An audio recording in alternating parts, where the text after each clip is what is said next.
Hi families. This video hopefully won't be too choppy and hopefully will be helpful, but I know there is really a need to have a better understanding of some of the writing in the packet, and as my team is sharing responsibilities, it's helpful for me to go through it and talk about it. So I figured while I'm doing that, I'll let you in on my process of looking at the expectations for the writing. So the writing part of the packet starts this time around with some handwriting practice. We're going to start including that and keep including that as just something to warm up and something to practice. For the handwriting, something you can do if your kiddo is struggling with their penmanship, or especially their grip, if they're gripping a pencil with their full fist instead of with their thumb and middle finger and their pointer finger. Use a small pencil, like a golf pencil. If you don't have a golf pencil, another parent, what they did is they just took one of the regular pencils they had around the house and broke it in half, and just sharpened the end that already had the eraser on it. And that really helps. That kind of forces kiddos to have to use a more refined grip on the pencil because you don't have enough room to hold the pencil like this. And that will go a long ways. So if there's penmanship issues at all, even if grip is okay, using a small pencil seems to really help tighten up that grip and tighten up those muscles when you're writing. So this is just practice on this page. It doesn't say to trace. What I would do, this is what we've had kids do with every page, is I would have the kiddo trace the word and then write it on their own. That way they can get practice, especially like Q. We don't have a whole lot of practice writing words with Q yet. So I would definitely trace the Q a few times even and then write it below.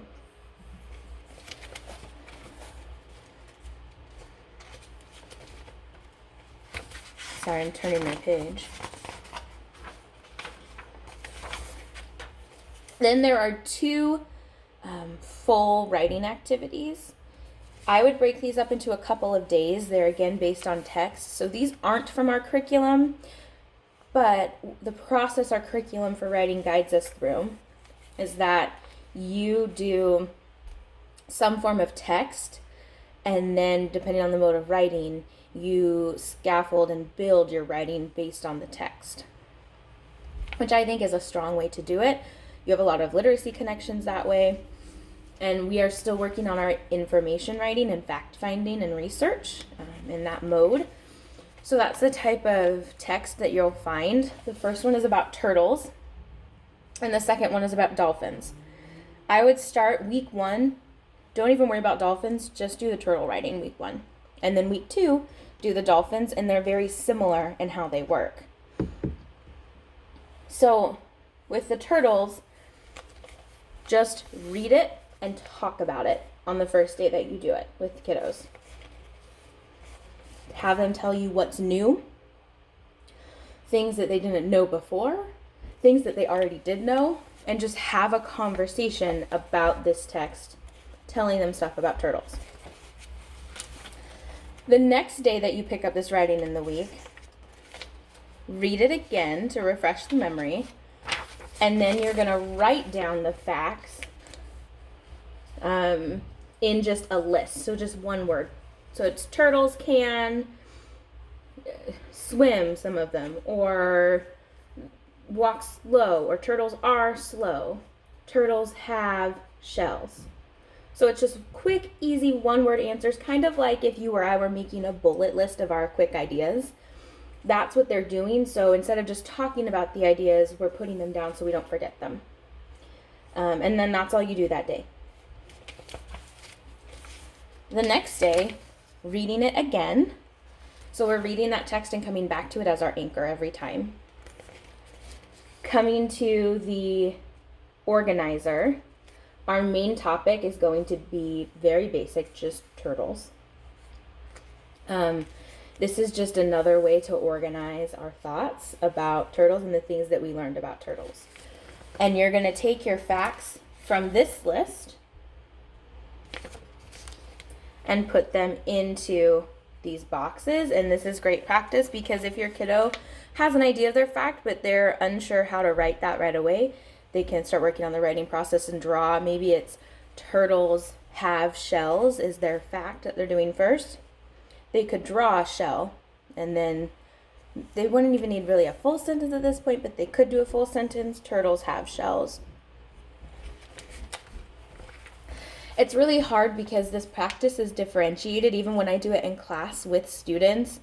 I'm expecting slightly different things from every student depending on where they're at and their level and their learning needs. So that's why this description feels possibly a little all over the place. You can do this, but you don't have to. That is by no means intentional. It's just there's a lot of differentiating that happens with these writing skills. Our standard includes drawing, writing, and dictation for mastery altogether. So even if a student, for whatever reason at this developmental stage, can't clearly communicate through writing words, if they can draw a picture that communicates their idea and they can tell their idea, then they've got mastery. So it's a very flexible standard at this age, which is why it's hard to put very firm expectations on it. But this organizer is taking this bullet list of facts and just separating them out, practicing drawing those things. The next day, I would read the text again just to refresh, because that's our best practice that we do all the time when we're doing writing in class. We always go back to our text every time we pick it back up. That's what we go back to. And I would also review these facts again on this day. And then there's writing paper. We talk about the writing process in class. The writing process is that writers first think of their ideas, which is what you spent the last few days doing by doing those forms and getting your facts ready. So they think about what they're doing, what they're going to say, then they draw it, okay, the most clear drawing possible of the facts about turtles that they're going to include. Then they write it down, something along the lines of, turtles have shells, period. Turtles are green, period. Turtles can swim, period. That is more than sufficient. And if that's clear and legible, that is even above a kindergarten level if they're doing that. I encourage that you let them spell phonetically. That means they're spelling by what it sounds like. If it's wrong, that's okay. However, heart words should be spelled correctly because we've spent so much time learning them. So I would push them on the heart words to make sure those are correct. As far as the other spelling, as long as they spelled it in a way that makes sense if you're sounding it out, like if they spelled cute, Q-U-T, that would work. Cute. That makes sense to me. Or even K-O-O-T would be an appropriate phonetic spelling of that word. I would let that be and encourage them that they know their sounds. But if it's a heart word like that, the, am, have, that's a word that they should know how to spell correctly. So I would help them with that and just don't give it to them right away. But I would look at it and prompt them to think about that word. I know this video is getting a little bit long, but we're almost done. After writing the words, then have them read it out loud. That dictation piece is important because then even if you can't quite read what they wrote, or what they wrote is maybe 2 words and they're saying to you full ideas, that's fine with this standard. That shows that maybe they don't have all the skills yet to clearly write it down, but they can process it and think of those ideas and have them ready to go. So then you're going to draw it, write it, you're going to read it out loud, and you're done. The dolphin writing for the next week is the same thing. It just doesn't have that bulleted list page.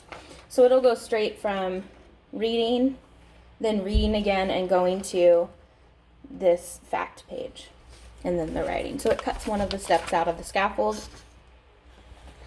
I know this was a lot of talking, but I just want to help support the instruction. I recognize that, especially with the writing in the last packet, it was really unclear, and I apologize for that. And if there's any way that I can help clarify this for you, let me know, and I will work on making some more kind of guide videos like this through the packet. Bye.